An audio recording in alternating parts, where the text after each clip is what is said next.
Valou.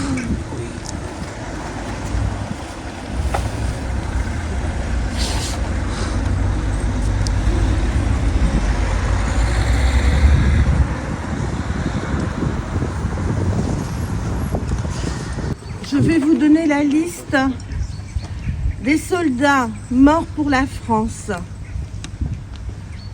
Le 12 octobre 2021, au Mali, Monsieur Kélin Adrien, 29 ans, 4e régiment de chasseurs, maréchal des logis chef.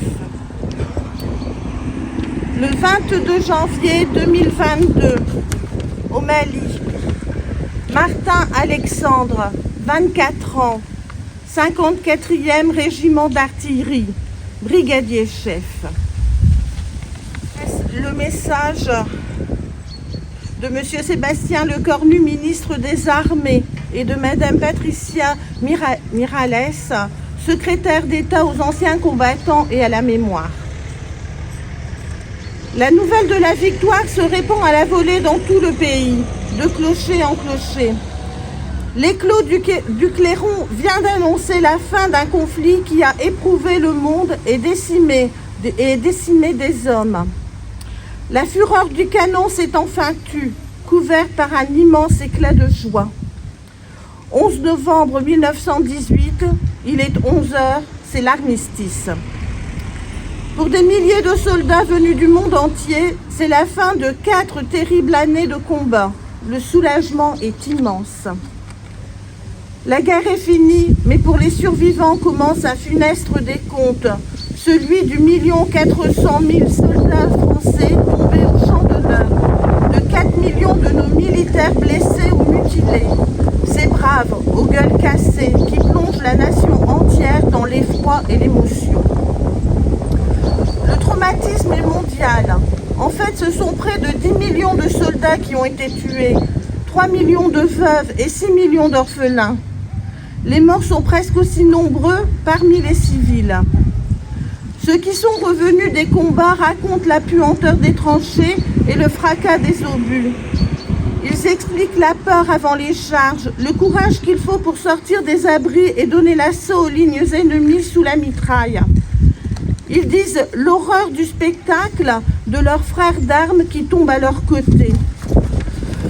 Souvenons-nous de leur bravoure, de leur sacrifice.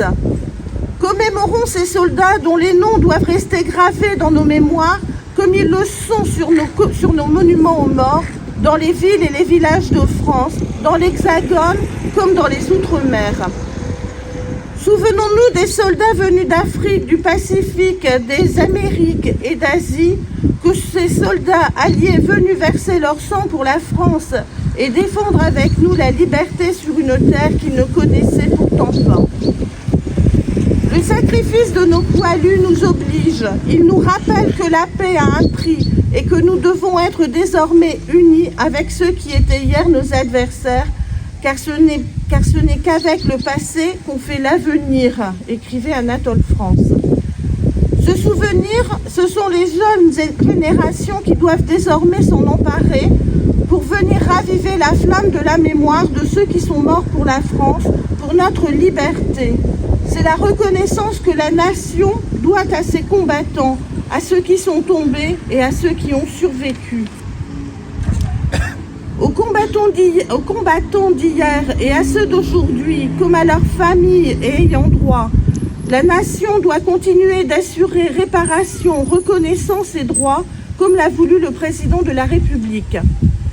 Cette année, nous honorons 2 soldats morts pour la France au Mali, le maréchal des logis chef Adrien Kélin et le brigadier chef Alexandre Martin. Honorons leur sacrifice et celui de tous les soldats qui ont versé leur sang pour la France.